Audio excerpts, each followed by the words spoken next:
righty, Brian. Well, you know what time it is. You're my obsession. You're my obsession. Does that even now that we're looking back on everything that Vince McMahon ever had a hand on or a finger in or whatever the case may be, you're my obsession. Aren't the following words, what do you want me to be to make you sleep with me? Or am I misquoting this popular tune from the 80s? No, I mean, I think those are the words, but do you remember the words of Vince McMahon's Stand Back song from Pile Driver? Boy, there's all kinds of fucking lines. Pile Driver. No wonder he had hemorrhoids. But what were the? I remember the performance, and more than the words. Honestly, the gall of him, as Jackie Fargo would say. I was just a boy. Everybody told me what I should do and who I should be. I got some advice. I finally have to say, stand back. They never understood the kind of man I am. Wait a minute, are you reading that? Is this on your wall? I pulled up the website here. Oh, God damn it. There's a website for the lyrics to... All right, go ahead. Vince McMahon, track 8. Producers David Wolf and Rick Derringer. Oh, God damn it. Rock and roll hoochie coo. They never understood the kind of man I am. I do my own thinking, got a lot of big plans. Stand back! For all of you who want to bring me down, I have news. Stand in my way, I promise you'll lose. And then here's the big ending. I'm a man running wild, headed for the top, never slowing down and never gonna stop. Along the way, you're gonna see a lot of men drop. Baby, won't you drop? Baby, baby, baby, won't you drop? Stand back. Stand back and cover your head. Woo! All righty then. Well, but he's not involved in this anymore. Here now, Brian, because it's a new Saturday night. It's a new main event, and it's a same old network, NBC, and they were in San Antonio, Texas, and holy jumping Jehoshaphat, they weren't at the Joe and Harry Freeman Coliseum. I'll tell you that, or the Junction. Or there was no malfunction at the Junction. Actually, maybe there was. I think there was a tribute to the Junction, the audio here at the start of the show on NBC. Okay, yeah, we'll talk about that in a second, because I expected Steve Stack to come in and say, well, hold on now. But no, San Antonio, I mean, in its day, in the territory days, drew some houses at the old Freeman Coliseum back in the 60s and 70s, but by the time even that I was in world class, we'd go to San Antonio, 20 grand. You know how tickets were 10, 7, and 5 or whatever, but 16,406 people and sold out. And the brand new arena, whatever they fucking call it. And here's where, when they open these programs like they're doing now with the Stars Walk In, everybody's walking in. Some of them are drinking coffee.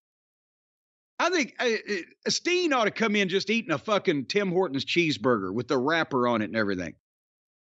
But you can tell that they have no qualms that people are going to leave their show in mass numbers after the first 15 minutes. And remember, and I don't know whether Tony and them have just given up on this in some cases. Now, they still do it sometimes, but for a while there, they dropped the open of the Dynamite. They just, boom, we're in the arena. It's Wednesday night, and somebody's coming to the ring. Because that used to be the old desperation theory of Shitstain and a few other people, that everybody's got an attention span, like a junkie with a clicker on the morphine drip. And you got to do something from the start. Boom, here we are. And there's wild action. They're showing their fucking talent walking. There was like 10 of them, wasn't it? That walked in on this particular open of the program. And they don't think that anybody's going anywhere. This is part of the show. We're showing you stars on the Walk of Fame. They're confident is what I'm saying to you, Brian. And why shouldn't they be? And you're right, I hadn't even thought about that, just the way they kind of shotgun right into the opening, a Moxley promo right into the opening. It's kind of, you think of it as a late 90s kind of thing, but in a lot of ways it was desperation and eventually could lead to burnout. Or yeah, please don't look away. Don't look away.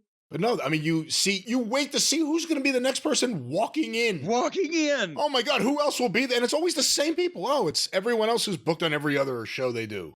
But at the same time, the announcers and Ted DiBiase in a Cadillac. And Ted DiBiase. Now with DiBiase. Laughing like he just took a hit of nitrous in the fucking limo. He struggled out of that limousine. They should have been giving him a hit of something just to get him to his feet. They got him the lowest car they could find. You see how low down that car was? Well, now that's one of the new sport model limousines. But anyway, the point is, the announcers are setting the stage for the show with the voiceover. Here's what Joe's going to be involved in tonight, and here's what Sam's going to be involved in. And it's setting the stage. They're not rushing anybody. They're like, this is going to be a professionally done program, and we don't see nobody on our rearview mirror. And in the Attitude Era, or in some cases with Tony still to this day, and a lot over last fall when they were doing the media rights thing, it was like, hi, everybody, welcome to, oh, shit, they're fighting. And off we go. Anyway, they did great editing and production on the compilation of the old Saturday Night's Main Event and new clips, Obsession, Joe Tessitore and Jesse Ventura at the podium that has now been christened the Okerlund position. And I'll give He never used that position like ever on Saturday Night's Main Event. That was for like the mass TV tapings they would do, like the 5-hour TV tapings. And they would do promos for the Saturday and Sunday morning shows. They never did that on Saturday Night's Main Event. He did interviews in the back, Okerlund, in front of a curtain. Yeah, or lockers. There were lockers. There were lockers too, but for a lot of the period of time on that show, the curtains was kind of the look. Not there. So I don't know why it makes no sense. Well, it's nice they're remembering him, because they have to have Jesse in a prominent position, but he ain't gonna be out there for 2 whole hours. So they got the podium set up, and Joe can keep, and Jesse, I was gonna give it to you. Your man, Jesse the Body, he was up and on more here than the first time, I thought. I thought the first time Because I ran off Hogan. No, now, come on now. We'll cover that in a second. Let's finish with Jesse, but his joke, whatever it was on the first show, fell kind of flat. He would not look at the camera because he wanted to look at the people, blah, blah, blah. But he seemed more energetic, and he had more information on what was going on here as well, I thought, or at least was able to read it better. Maybe they put in bigger letters for him. But we have heard, can we just cover it now since he ain't on the show and wasn't mentioned on the show? Hulk Hogan obviously was not on the show. And we talked about it when we were recording the last program and had just heard that he wasn't on the, it's announced Hulk Hogan will not be at Saturday Night's Main Event. And we were, what the fuck, was Jesse run him off, or because he was booed out of the building or whatever? Now, explain this to me. He has pictures out, or at least they were on the internet, I assume they were dated properly, of him at his son Nick's wedding? How did he double booked himself? Well, how did he not know the date of his son's wedding originally? Or did they just have him do all the promos, or didn't they come out and say in front of God and everybody, Hulk Hogan will be on Saturday Night's Main Event in January? Or did we just all imagine that? And then because we all imagined it, they announced that he wouldn't be. What? How does Nick, I have to pull out and I can't lose any face. Go marry someone, please, this weekend. But yeah, I mean, what was this, like a rush job, a shotgun wedding? How do you? This didn't come up when he was recording the commercial spots for Saturday Night's Main Event. That's what somebody. We're not trying to implicate anybody here. We're trying to get to the truth, the bottom of kind of a confusing situation. Was he truthfully advertised as everybody thought he was? Because they announced he wasn't going to be there. No, they announced he was going to be there. Well, then how the fuck does anybody know how that he could not figure out that this was the same day his son was getting married, unless they planned this wedding from woe to go in fucking 4 weeks or whatever. Yeah, how did that phone call go? Did they actually call Triple H? Who does Hulk Hogan call? And what does he say the week of? Days out of the show. That don't work for me, bro. I don't. So, but there were pictures of. Now, did he get married? Did his son get married? But it wasn't this date, and they just sent this out. Now, I don't. Oh, I didn't see the pictures. Were there pictures that were published? I saw on Twitter that somebody said, "Hey, all you Hogan haters, he was at his son's wedding." Okay, why was his son's wedding the day of Saturday night's main event, which Hulk Hogan was billed for at least a month and a half, 2 months, and did commercial spots for? That's the question I've been asking for the last 10 minutes. Do you listen to me anymore? That's the question I've been asking, is how would this happen? How could it? And you know what? We've heard from a lot of people. Hogan was booed in L.A. Jimmy Hart did an interview somewhere, and he basically just put it off as being about politics. We heard from people in Dallas, where he got booed, not just when Punk mentioned him, but whenever they played him on the video screen. Yeah, well, no, and actually, to be more precise, they cheered when Punk said he was going to kick his ass. Yeah, that's right. And they've been booing when they play at house shows or wherever, when they play apparently the Hogan beer commercial. They've been booing the fucking beer spot. But we've heard from people who have written in, and they all have a number of different dates. It's like, I saw they did something where they announced him in like 2017 and people booed. So it's not like this is something new and something going away, and everything adds on to it. It's getting bigger. Yeah, that's what I'm saying. Everything adds on to it, but especially running away and all of a sudden your son's getting married. What the fuck is that? That's not normal in any way. All of a sudden you get a booking and you're the biggest star and you're in the commercials and you're like, well, I can't be there. My son decided to get married this weekend. And obviously it's going to last. Well, come on now. They could be childhood sweethearts. We don't know. Oh, yeah. But anyway, now that we've established that Hogan was not on the program, what was on the program, at least the first part of it, you alluded to it in an alluding fashion earlier, was it happens to everybody, network television even, you could hear the Spanish announce team underneath all the audio for several minutes, I guess, into the thing. I heard again, read on Twitter that people were saying, we can't hear anything else. I ordered the pay-per-view on real television, the way the General David Sarnoff intended it. It wasn't a pay-per-view. Or no, I'm sorry. I was watching it on real television. Well, okay. God damn it. I always order the pay-per-views on real TV too. But no, I was watching on actual television, cable television.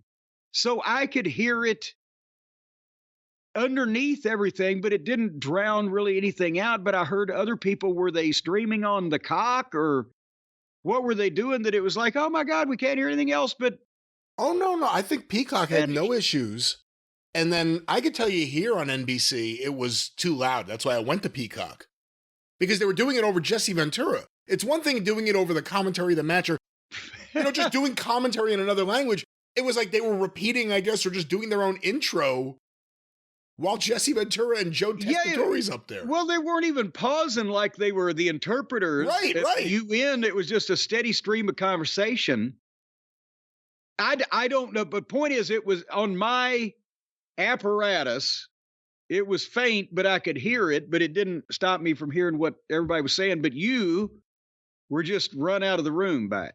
Well, I was run to Peacock, which is just a couple pushes of the button on the TV, so that was no big deal. But yeah, it was really bad. It was AEW level. We kill them when they do it. This was real amateur hour on NBC, national broadcast. I mean, that's really, really bad. But how long did it last then? Because it during the first match, or by the first match, I wasn't noticing. I think it was at least... Well, you don't know how long it lasted because you... Well, I heard feedback from people. I want to say it was at least 5 minutes, 6 minutes. Well, damn their eyes then. How dare they? But it was a tribute to Southwest Championship Wrestling and Steve Stack and whatever the other guy's name was, who would just Be saying whatever he was saying and then just put the mic. Yeah. Whatever he was saying happened to end whenever Steve Sachs comments ended because they put the mic in front of the wrestler at the same time. And the thing is, when they were doing the color on the matches, couldn't they at least have stood at opposite walls of the studio? Because when they were 6 feet away from each other with a handheld stick mic, you're just hearing blah, blah, blah, blah. All right, anyway, let's get to this program. Because we got Michael Cole and Pat McAfee at ringside with Joe and Jesse up at the Okerlund position. Can I say something real quick? Go ahead. I'm sick of fucking Pat McAfee. Just screaming like an idiot for no reason. Like, not like genuine screaming, but almost like I'm supposed to scream here. I can't take him anymore. Do you think he was I threw good my at... pen. Well, damn you. How about that then? We liked him at the start. He was good at the start. He is genuine. He's a fan. He's excited. He is a personality. But now do you think he started, because he is a high-strung individual, he started out at 100 miles an hour when he started the job.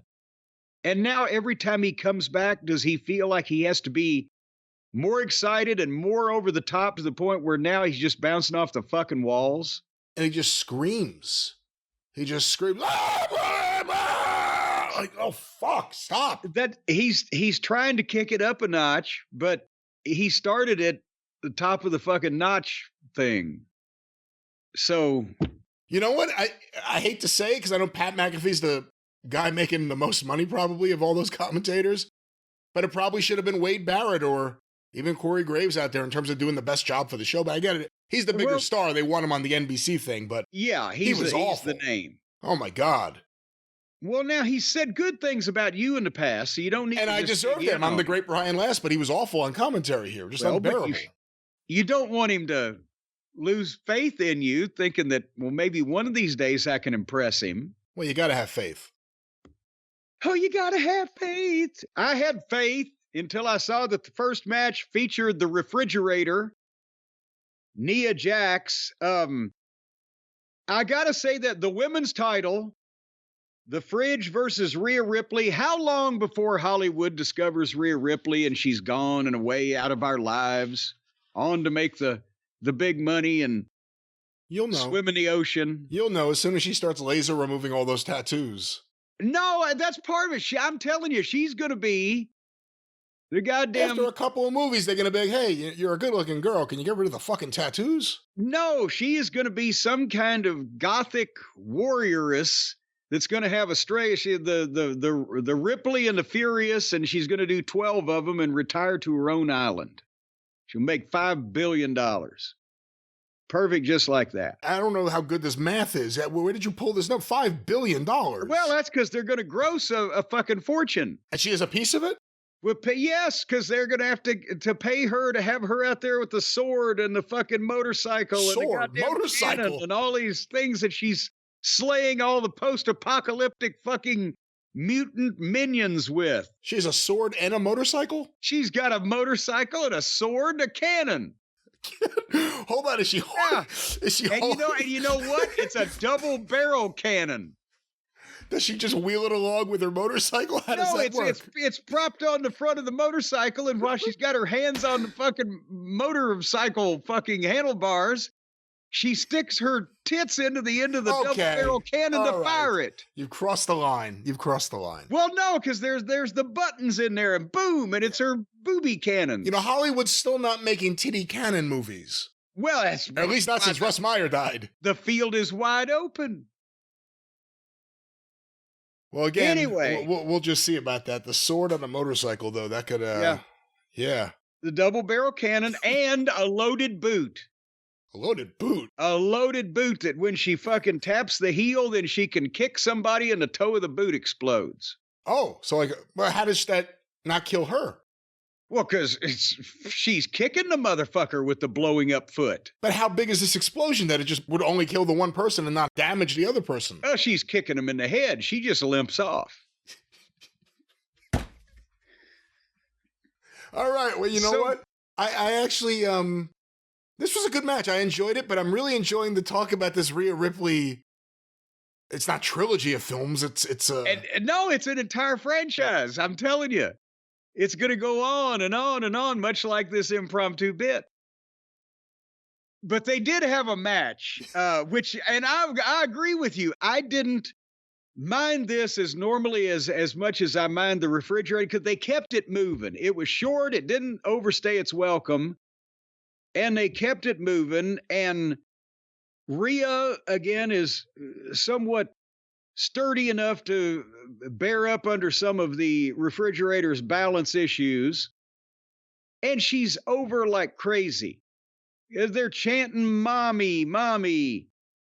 And they went back and forth enough to where Rhea can sell, but you don't want to leave the fridge in control too long, because then it, So they kept it fresh. And did you see the crossbody off the top rope to the floor by Rhea Ripley after foiling the bonsai?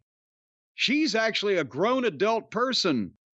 Of course, she was falling on a human Barca lounger, but still, that was impressive. And then boom, boom, boom.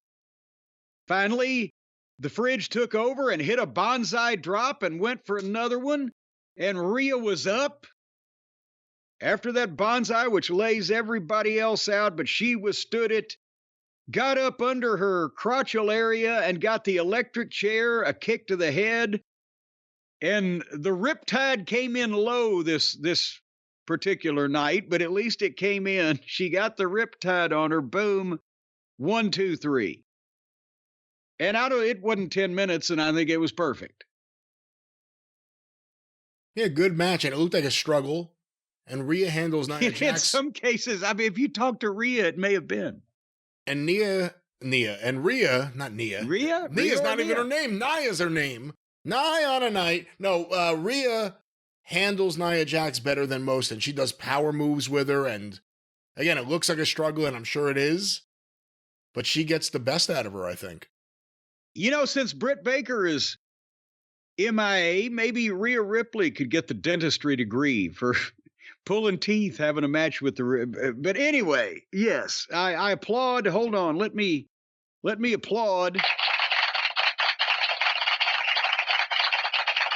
the efforts of everybody's. All right, shut up now. And Rhea is super over, and Rhea's ridiculously over. That's the thing, is she's a star, and they need to just keep feeding her threats of various kinds and see when Hollywood calls. But that's what I thought about that, Brian. Well, like I said, I thought it was a good match, and it's so far a good start to Saturday night's main event. Yes, and so far, but we'll fix that too. Medusa and Mark Henry were at ringside. I had forgotten until I saw Mark, but he basically left there, went and got paid to never be seen for like 5 years by Tony Khan, and now he's back in the WWE in the Hall of Fame. And there you go. Yeah, I mean, it's nothing we haven't heard from other people, but I've seen some interviews with Mark Henry where, at least the quotes I read, the typical stuff. No one in AEW who was a young person listened to him. He had advice, but no one wanted to hear it. And then everyone's struggling, but everyone's doing what they want, but it's a mess. Well, but what wasn't a mess was the next match for the Intercontinental Championship. Braun Breaker defending against good old Sheamus. Occasionally our friend Sheamus has a banger, and I'm trying to think what one of them was with Drew, wasn't it? Or I think one of them was a 3-way with Drew and Gunther, maybe. And I want to say maybe him and Gunther. This was maybe the best match I've seen him in a very long time. Well, yeah, but again, is that faint praise? And I mean, it's Braun, but I think, unfortunately, Sheamus is like Drew McIntyre. For a while, Drew was just there. And remember, this fucking guy again. And now he became the most interesting guy in the WWE.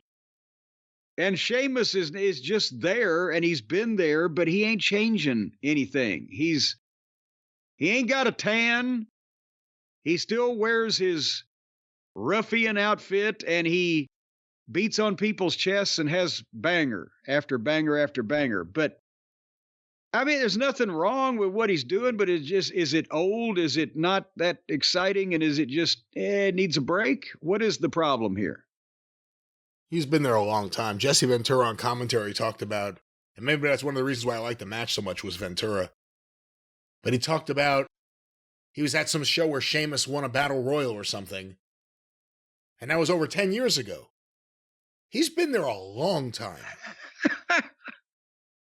So you're saying now that there's fans coming into the building, sitting down, and the father looks down at his little son and says, see that fucking pale, red-headed fucking guy over there?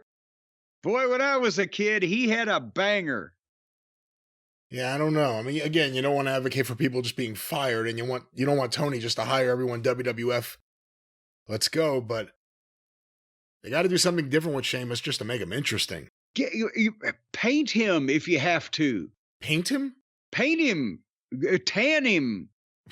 Do something. Shave all the hair off of him and make a freak out of it. I don't know, but just do something different because he looks like nobody else. But so it's not like shave his head and make him a freak. Is that what your advice is? I mean, you know, but we've seen that same pale fucking guy having the bangers for a while now, and we like Braun Breaker's bangers better. Shave your head, be a freak. The banger angel. There you go. Or is he Scottish or Irish? Now I know I'm gonna kiss everybody's Irish. Okay. The Irish Angel. He was, he stood behind a fucking jet engine when he was a child.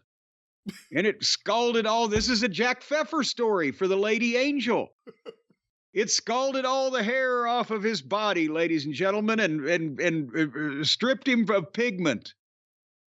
And now he'll be in your town next week. The horrible awfulness of it can never be forgotten. Make him a freak. He's halfway there. I kid. Anyway, they had a good match here. I love Braun Breaker. They did a deal for the break spot where Sheamus was going to come off the stairs and clothesline him or whatever, and Braun met him with a spear and hurt his ribs, and that way Sheamus could sell his ribs for the rest of the match. And Braun got the Breakensteiner, flawlessly ran into Sheamus's kick and got his foot on the ropes and got a big pop. They love Braun, even though Braun's a heel. So you got that Steiner vibe. But he got a pop getting his foot on the ropes. Do you think in AEW, I don't know if most of these guys could get a pop if the bottom rope cut off their head, much less if they just broke the count by putting their foot on it. And finally, Braun hit the spear in Sheamus's bad ribs after Sheamus had gone for his big kick, but his ribs failed him. And then Braun hit the spear, boom, 1, 2, 3. Shit, these guys look like they can do damage to each other without fucking coming off the top rope and falling through 14 different pieces of furniture. Spear in the bad ribs, boom, that's good, thank you, 1, 2, 3. And it gave him an out, old Sheamus. At the same time, Braun continues his upward trajectory. Decisive victory, looked good. The spear, I'm not a big fan of the spear in general, but it looked good. Looked like his head just bounced off his belly. I mean, it looked really good. Jesse Ventura did good. They really maximized what they could get out of him. Jim Ross may be around the same age. We see how AEW uses him. Ventura's been disconnected from the product for a long time. They use him just enough. Yeah, and he was better prepared here. And I think he was into it. If he's watching that show Monday to get caught up, this is what he'd be into, Braun Breaker. Yeah.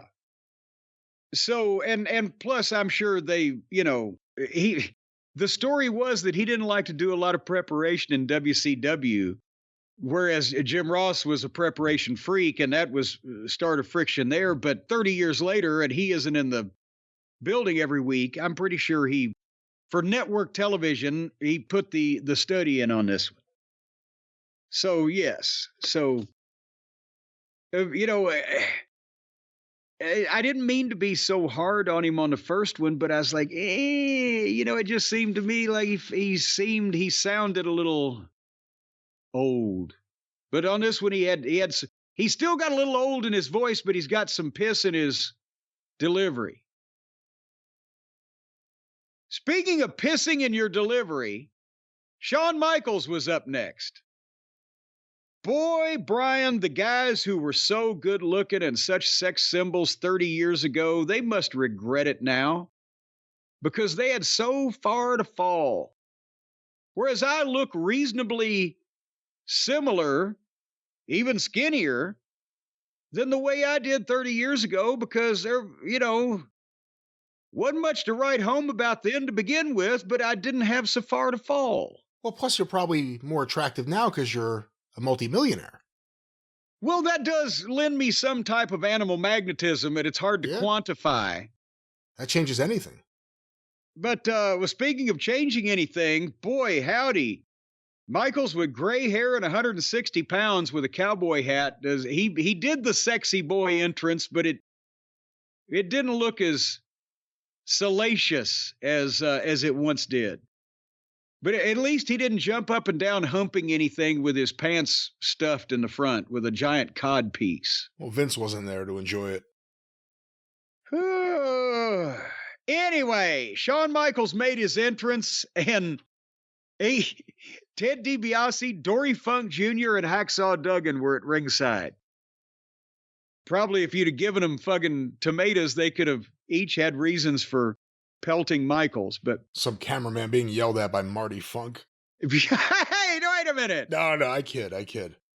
She wasn't even there.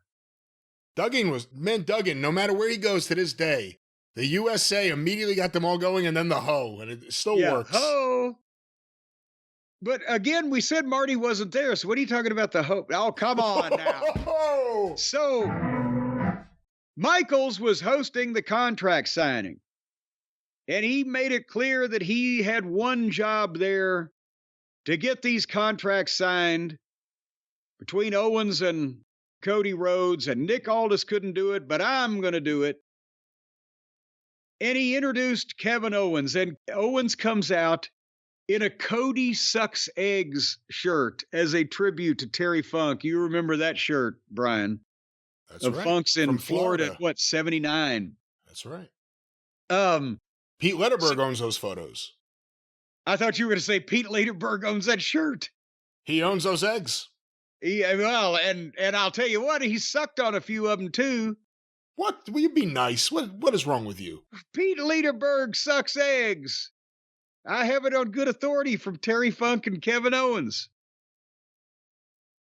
Anyhow, so then there's 8 people laughing at this right now, but we will go back to the mainstream portion of the show. They're blowing snot right now, those 8 people, though. Yeah, Barry Rose is giggling. Where's Klon? But anyway, back to the review. Hey, so Cody then gets introduced. He a big ovation and the singing and the whoa. And immediately Cody and Kevin go to the center of the ring, and they got the game faces on, and they're staring at each other, and Michael says, would you please sit down? And they don't move. They, okay, we're going to do it that way, huh? So they refuse to sit down, but Michael says one way or another, they have to sign it. Now, Brian, let me ask you one question, clarification, though, here I need. On TV the other night, when Aldis said that you guys are going to have to sign these contracts and an addendum to the contract, I thought we were going to have some reveal of some extra stipulation or, somebody's got to goddamn eat dog food or whatever the fuck, right? Was there an addendum and I missed it? I must. Do you remember what I'm saying? You heard him say that, Aldis, on TV the other night. That's right. So the point was we were expecting when they signed this, there's going to be some kind of surprise to somebody. Why wasn't Aldis there? Well, because he couldn't get the job done. And Michaels is, a bigger name for network. I don't know. But because he's known for getting the job done. Yeah, Get out of he's here. noted for always signing contracts whenever he's supposed to. Nevertheless, My advice for you, go home, order a Nitro Girl. Hey, they weren't just being ordered about. Apparently they were. Apparently they may have been. I don't know. But let's go back to this. Back to this cross-eyed review. So Cody signed it immediately. And then Owens looked at it and then dropped the pen and started talking and cutting a promo on Cody. And telling Cody that he cared more about their friendship more than Cody ever did. And finally Cody said, enough. And he cut, and you can see the Dusty coming out. He cut the fired up promo.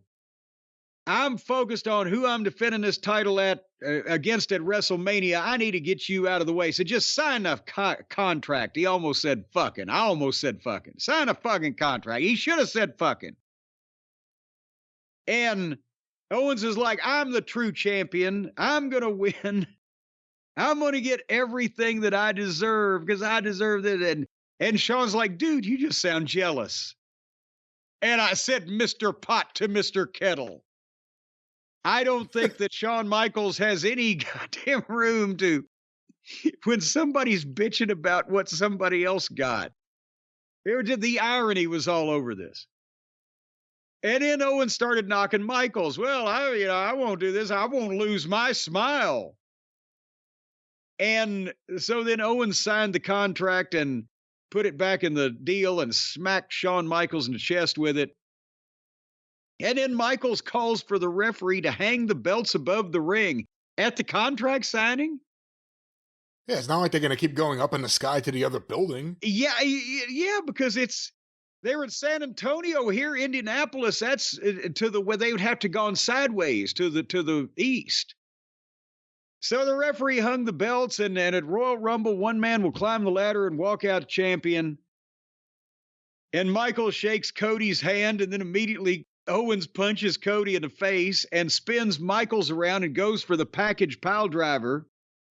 But Cody super kicks fucking Owens off top of Michaels, and then Michaels super kicks Owens. And Owens rolls out to the floor and gets to cross another thing off of his bucket list that he got super kicked by Shawn Michaels. But I get to make a comeback. Who would have thought I would actually be this interested, though, in anything that Kevin Owens was doing at this point? I'm liking this shit. And the T-shirts, whether it's the son of a sea cook or whatever the fuck he had the other night, or, Cody sucks eggs, the little nods. When he had the match with Jey Uso, he was wearing a Naomi shirt. Or Jimmy, or whichever one it would pertain to. He has a lot of shirts. Yes, a lot of shirts. Well, he gets them made cheap up there at the mall. But anyway, what did you think about this contract signing and/or interaction? I thought it was good, and I get, you want to do it just because it looks nice to hang the belts there. But again, if you think about it for a second, it's ridiculous that you're doing this there. It's like pointing at the WrestleMania sign. This isn't WrestleMania. You're already booked. Why are you still pointing at that fucking sign? But I guess we're about to see that season start. But no, I agree with you. I was kind of bored with Owens a few months back. They got me interested again. When he was just like screaming and getting mad backstage for no reason, he was boring. This is good stuff, and it'll be an interesting match because Owens likes to go too far. And Cody probably recognizes this needs to be a kick-ass match. Let's see what it is. Well, but at the same time, Cody recognizes it needs to be a kick-ass match, but also Cody recognizes he needs to have another kick-ass match 2 months later at WrestleMania, so I don't expect him to dive off the fucking roof. I think somebody would put the kibosh on that if he tried to, just for sanity's sake. But the thing, Brian, is I'm worrying. I'm worried about Steen's health. Really? Of course, Kevin Owens. Well, those of us who have been close personal friends of his for years, we still call him Old Steeny Boy. Kevin Steen, Kevin Owens, whichever. I'm worried about his health because, he's lost weight since the Ring of Honor days. He still has somewhat of a Heyman-esque shape, just not with the the gravitational pull or the overall girth and width, but also he's got that ghostly pallor to his skin where it's kind of pale, but it's kind of gray. And every once in a while, if he gets mad and he yells loud enough, you can see blood pulsing through his veins. He's so opaque. I'm wondering if his liver is in good shape. What do you think? Do you have any experience I could only liver? wonder. I could only wonder about Kevin Owens' liver. Does it quiver? We don't know. Well, now, see, he's not a big drinker. So I'm not saying he's going to damage his liver that way, but at the same time, he's not a guy that you can envision out early in the morning on a Sunday doing the road work like Rocky with a towel around his neck, jogging through the streets. Or he's bad for your knees.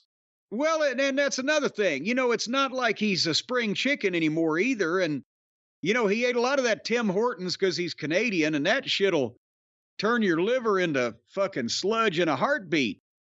And Brian, your liver is the second largest organ in your body. It's responsible for over 500 functions. You could draw an analogy to like the motor in your car or the battery maybe, because if the battery goes dead, well, I don't even think your turn signals are going to work. So 500 functions, if your body, Brian, is down 500 functions because your liver is not in the proper running order, well, who knows what you'll be able to do? I mean, one of those 500 functions, it might even be the hydraulics on the penis. You never know what your liver is in charge of. I don't know about that, and let's not speak about the biggest organ in my body. But let's get back to... Well, the liver is your body's filter. That's right. And it flushes out unwanted elements. It breaks down what you consume into the essential nutrients. In other words... It's the fast forward button on the DVR watching Dynamite. There you go. You can't live without it. And if you're eating something... Well, let's say, for example, you eat a Tim Hortons cheeseburger. Now, your liver is needed to help break that down into the nutrients. Elsewise, when you take a shit the next morning, you're just going to shit the whole cheeseburger. It's just going to go in one end and out the other. I don't think that's how things work. Metaphysical level, if it doesn't get broken down, the liver produces and regulates cholesterol, stores vitamins and minerals, impacts digestive and metabolic health, among many other things. So right there, your cholesterol could go through the roof if you don't have a good liver. You lose the place where you're storing all those vitamins and minerals like a squirrel storing nuts for the winter. There's a whole goddamn vitamin store in the corner of your liver you don't even know about. And I'll tell you what, our friends at Dose are going to take care of that vitamin store you got in your stomach. They're going to take care and make sure that you're not pooping Tim Hortons cheeseburgers. You're going to be shitting good quality shit like people ought to. Because their science-backed formula promotes liver function, aids in digestion, eases bloating, and even boosts energy levels. Now, say, for example, Brian, you've had this happen a million times. You decide one day you're thirsty, you drink about 6 gallons of water. And you're just fucking bloated. You're just a human waterbed. Boom. If you're on the Dose, all that stuff will immediately, you'll just eliminate all that stuff and you will not bloat up. Of course, you might have to carry numerous soft drink bottles around with you just to hold the overflow. But in a like The Rock. Like The Rock. See, the stars do it. That may be a good sign that The Rock is on the Dose. Because in a He's on everything else. He's on everything else. A double-blind, placebo-controlled clinical trial. That's what they did.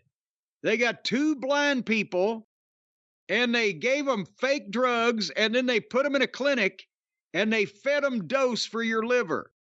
And they found that it lowered the liver enzyme levels by 50% in over 86% of participants. So 86% of these people from this test are still alive and kicking, thanks to Dose for your liver. We don't know why the ones that got the placebos croaked. But folks, we don't know that anyone who got it. Again, let's not, when we're talking about scientific studies, we don't want to talk about things that did not happen. There are no placebo there's got to be deaths. some collateral damage in science research. If you're taking placebos, well, fuck it. Something else was the matter with you. Well, again, let's avoid the collateral damage that happens to our internal organs through everyday life. That's exactly what you need to take dose for, to avoid collateral damage to your collateral organs. You can feel the incredible benefits over time: more energy, better digestion, reduced bloating, healthier liver enzyme function, a reduction in brain fog. No wonder your brain is foggy. If your head's up your ass where your liver is, then you need to pull it out of there and you can see better. And you'll get better sleep, folks. Without one dose for your liver shot is equivalent to 17 shots of turmeric juice. Now, I know many times, Turmeric. Turmeric. Is that how you say it? I don't want to tell anybody they're going to get a tumor. It says Turmeric, turmeric juice. Now, if you're a busy executive and you don't have time to go into your local juice bar and order 17 shots of turmeric juice, just take one dose for your liver shot. And that'll make up for it. Who has time for 17 shots of turmeric juice, especially when they're squeezing it fresh? Have you ever heard of it before? Have you ever read this word before? What word? Turmeric? Turmeric? Well, of course I have.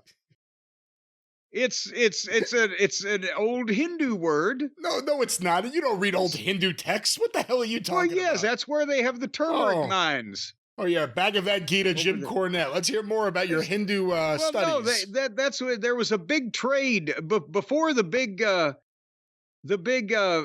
fucking meteor hit and changed the climate. There was a big trade in turmeric over there. Well, we're talking about today, and we're talking about your liver today and tomorrow. Tulips in Holland. You know, for a while, if you were a tulip king, you were just swell. Dose is gluten-free, dairy-free, sugar-free, and vegan. Not vegan-free. You can actually have vegan people in your house around this stuff. It's just vegan. It's sugar-free, dairy-free, and gluten-free. And made for people who adhere to vegan ways of being. Yes, the existential veganism. That's right. Bryan Danielson, isn't he a vegan or something? I think he's something. I think either that or Austin Aries, he's the one that only eats turnips. But nevertheless, because he's the size of a turnip. Folks, that's why he feels dominant over them. Over 30% of Americans have a sluggish liver. Do not be one of them. Folks, you can see them walking down the street, the people with a sluggish liver. They're the ones that halfway stooped over, looking at the ground.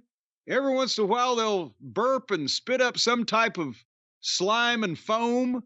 You don't want to be like them. That's a problem that often goes undetected until the very last minute. You know, when you go into the doctor comes back and says, I got bad news, it's your liver. And you say, Doc, how long have I got? And he says, about a minute. So Dose is on a mission to educate us on why it's so important to maintain your liver health and has created this incredible product. And you now can save 30% on your first month's dosage of Dose by going to dosedaily.co, DOSEDAILY.co. Not even a com now, just a co. See, already they're filtering things out, making things more streamlined. dosedaily.co/JCE. Enter JCE at checkout, and you're getting 30% off your first entire month's supply of Dose to keep your liver. You know, you can't live without your liver. That's why the first 4 letters of liver are live. See, think about that. Have you ever thought about that? All right, let's wrap it up about Dose. Well, that's why I'm saying think about it and get back to me. dosedaily.co/JCE. Enter the code JCE at checkout, 30% off. That's right, our new friends. We welcome them to the show, Dose.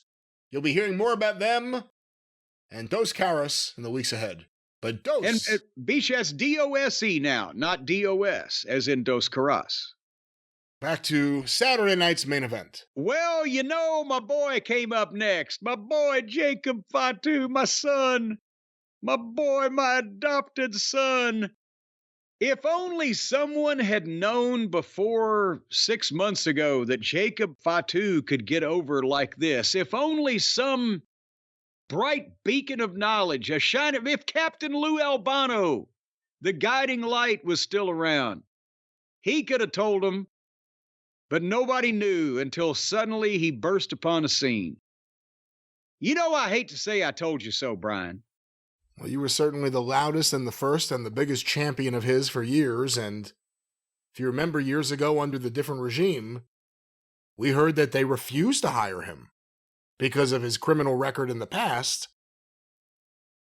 And again, I hate to leave that dangling, because it's not like he's, a fucking international goddamn spy. The man's a killer, folks. No, he was, in his younger days in California, I believe he probably got into a few scrapes and things here and there, but I don't believe that he's ever committed murder. So the point is and I remember I've talked about this in the past, going back 30 years. Vince, it took him a while before he would agree to bring Bam Bam Bigelow back because he couldn't get into Canada. And, but the point is this guy's talent, and he's an adult now and obviously has not been involved with the criminal justice system for a while. And this is all I saw on Twitter after the show was over, is Jacob Fatu is one of the biggest stars of wrestling. And this is the way you get somebody over. Jacob Fatu, and his opponent, by the way, was Braun Strongman. Braun Strowman. Yeah, that's sometimes people mispronounce it that way.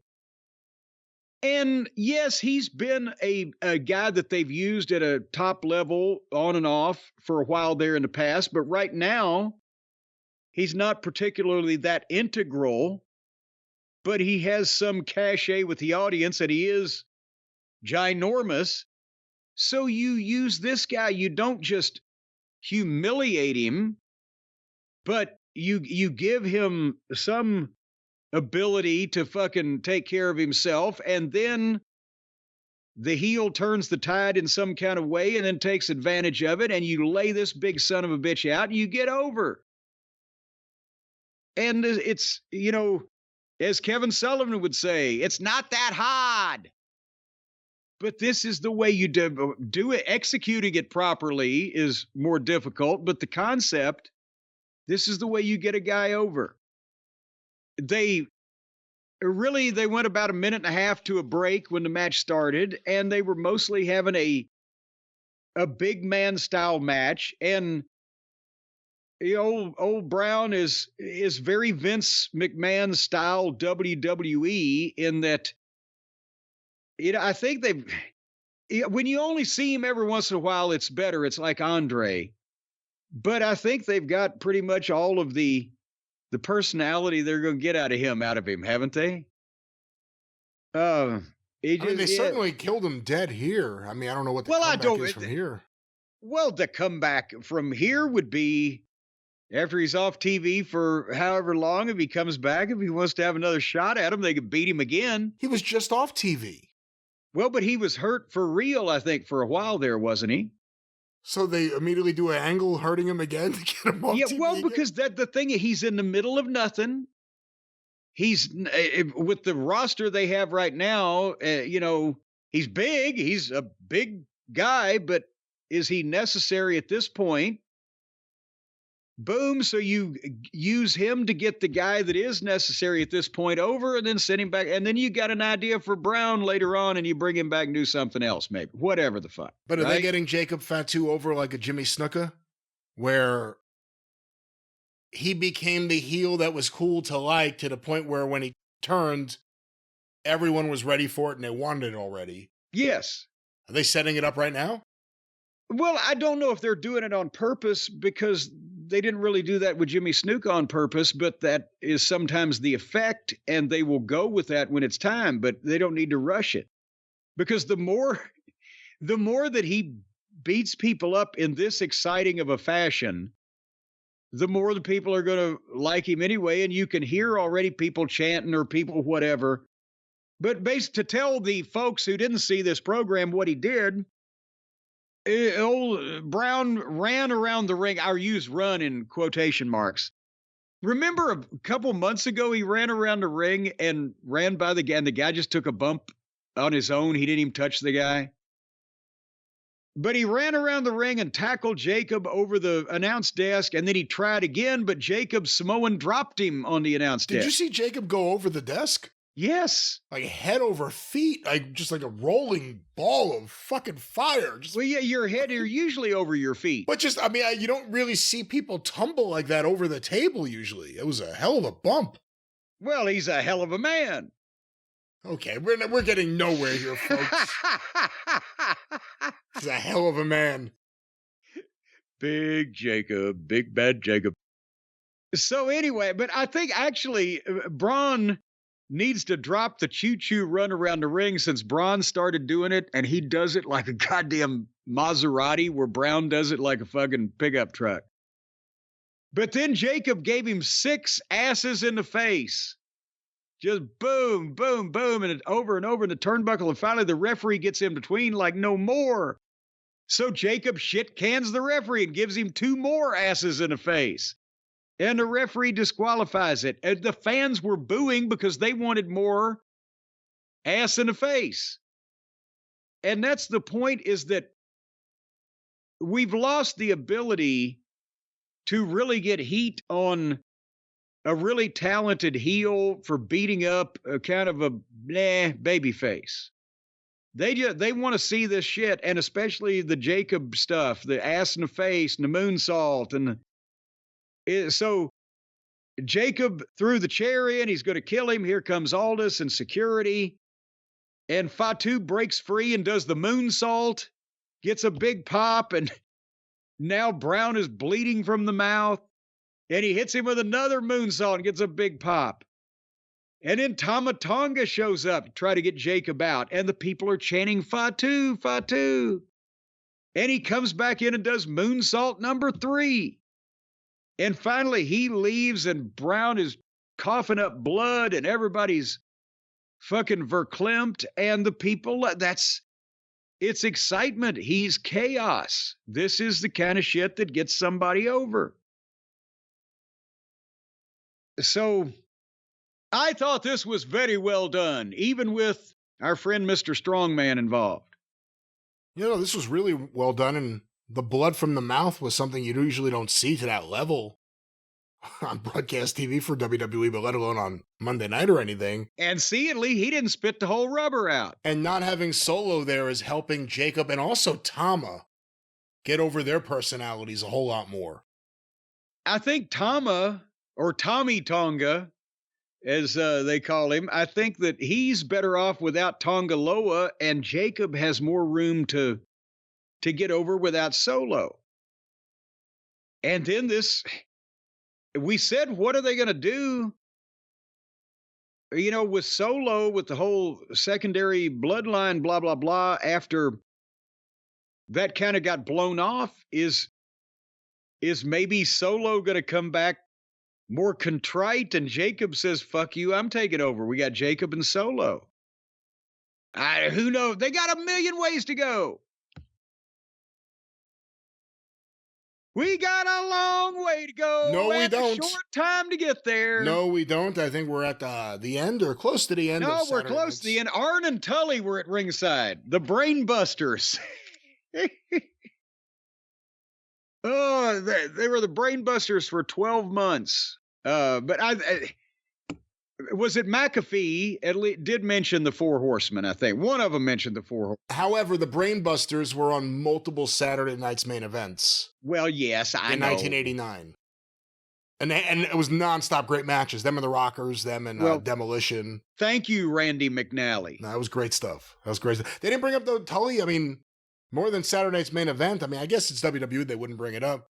Long history with San Antonio and Southwest. Well, they already had Shawn Michaels there, so I wonder how Shawn and Tully get along. both being San Antonio boys. And at some point very early, Shawn Michaels worked for Tully's father. Tully was already gone by the time Michaels broke in, though. He was already in the Carolinas. All right. Now we're at the main event. Jey Uso versus Gunther for the world title. And I was disappointed in this, but not because of the necessarily anybody's performance. And I love Gunther, but I wanted to see if Gunther could get somewhat of a better match than most people can out of Jey with the hot dogging and the timing issues and everything. But they started this thing with 14 minutes left on the air, went to a break in a minute, came back, did another few minutes, went to another break, and they had the finish in by the time. So you didn't see a lot of this fucking match. But Gunther is impeccable, as always. Jey was better here than sometimes, but I'm sorry, it's just something I can't unsee because it's something that I would mention if this was wrestling school. Not only the punches that Jey does, and I'm not just talking about the slappy open hand thing, some of these guys need to work on their fucking strikes, even if they're on national television. And the timing when he's hot dogging where the heel has to stand there weebling and wobbling with the chin out. It's getting to the point where it's worse than Dusty giving the triple fucking elbows to Tully, Arn, and Flair. Am I being too harsh on this? It's just something that I can't not see. I noticed it here, and the fans are really into it, so give them that. But he's over and he's drawing money and he's selling merchandise. I'm just talking about the quality of the performance. Jacob Fatu just did all those ass shots to Braun Strowman in the corner, and they look good, and it produced something. Jey Uso did it in this match to Gunther. It missed it. Like it wasn't even near him. And then they're like, oh, it's a tribute to his father, Rikishi. Yeah, because Rikishi was a big guy with a big ass. So, I mean, even that, I watched that and he missed it looked bad. The work. Ever since you pointed it out, it's all I could fucking see. Oh, now it's my fault. You ruined Jey Uso. Well, no. Jey Uso ruined Jey Uso. Or did Yeet ruin Jey Uso? I'm not sure. Well, he got some Yeet chance. Gunther stayed in control and let Jey fight from underneath and have hope spots. And when Gunther was in control, the timing is better. Then Jey finally makes comeback, spear, big pop, gets a 2 count, kick, spear, splash off the top, 2 count, big pop, gets the Yeet chance, and then he went for the 3rd spear, and Gunther bent over and picked him up and powerbombed him, and then jerked him up and powerbombed him again. 1, 2, 3. And I got to be honest with you, they are not scared to beat just about anybody in this company now because everybody is so strong that, you would think in another lifetime, because Jey is over. He's selling merchandise. People love the entrance, the whole 9 yards. His work is not the best. Sometimes you didn't want to beat the guy who couldn't work particularly well when he was over because he couldn't work well enough to get back over if it hurt him. But in this case, boom, because Gunther, they believe in, obviously, and that's a great sign that, boom, he just powerbombed main event Jey Uso. 1, 2, 3. But it did. I don't think it hurt Jey because Gunther's, everybody's over. And I mean, it's almost fucking ridiculous at this point. Yeah, plus, let's be very honest. The Bloodline family feud storyline is one thing. This is Jey's limit, probably. I don't see him as being a guy to win the world title, so this is kind of the height of where he can go. Now you got to find someone right below that he could feud with or do something with, or just make it nonstop Bloodline with him and everyone else again. Or then is there still mileage in Jimmy and Jey at some point teaming back up again against Solo and Fatu? There's definitely something of them teaming up. The question is, where do you get the most value? Who do they team up against? Well, but I'm thinking if you had the Usos against Solo and Fatu, but then at some point, Solo and Fatu could have the split as a result of that. Because if they did the Usos against the Tongas, that could be one of the worst matches in the history of wrestling. Oh, yeah, no, we don't. Jacob's got to be in there somewhere. Don't put Tonga Loa and Jey Uso in the same ring. That may be a matter-antimatter fucking thing. I miss Tonga Loa. It got to the point where once it was brought up that he makes all these weird errors, I started watching, and then it just kept happening. Like weird things where he would go to the wrong place, or he ran the guy into the corner and he missed the corner. Just stuff you've never seen before. Well, now we know poor Bronson Reed is going to be on the shelf for a while with that injury. But what the other Jimmy or Jay, one of the other broke their foot, right? Oh, Jimmy did. Jimmy, he's back. Fucking Tonga Loa broke his toe, and they said, Tonga Loa also was out with a broken toe, and we haven't seen, like, he's on an iron lung. We haven't seen him since. He's day to day. It could, depending on the quality of the matches that they're having without him. It gets better, he gets worse. It just depends. Well, that was Saturday night's main event. Overall thoughts on the show. This is the second one of the rejuvenated Saturday night's main event.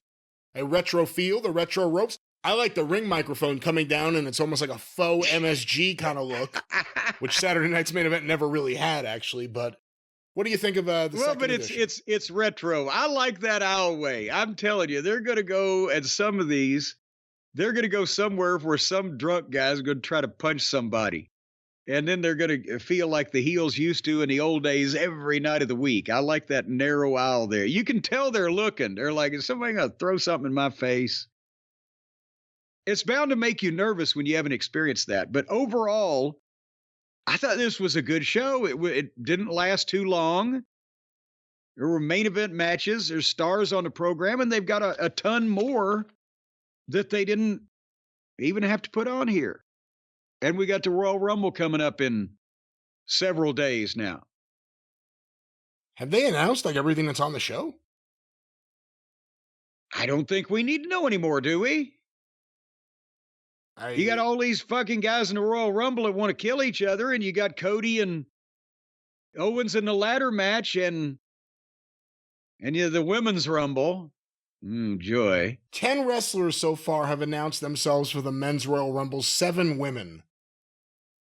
We're the week of the Royal Rumble here, and then there's 2 other matches announced. 2 out of 3 falls. Gargano and Ciampa versus Motor City Machine Guns. Oh, boy. And they had to announce that one. And ladder match, Cody versus Kevin. I must admit, I would love to see the Motor City Machine Guns and Tommaso Ciampa, but Jesus Christ, can we freeze Gargano and Amber or something? He's the last of a dying breed, the last of the guys who like worship Shawn Michaels' style of just super kicks and shit.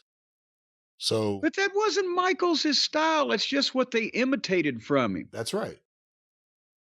And they're not even Michaels' size. Michaels was a fucking giant next to someone. Yeah. No.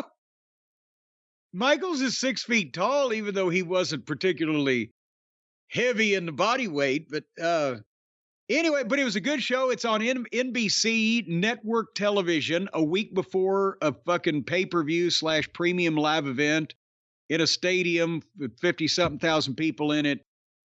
Yeah, they're on a roll. They're doing pretty good, headed to the Elimination Chamber in WrestleMania. They'll make $500 million in the next 2 months.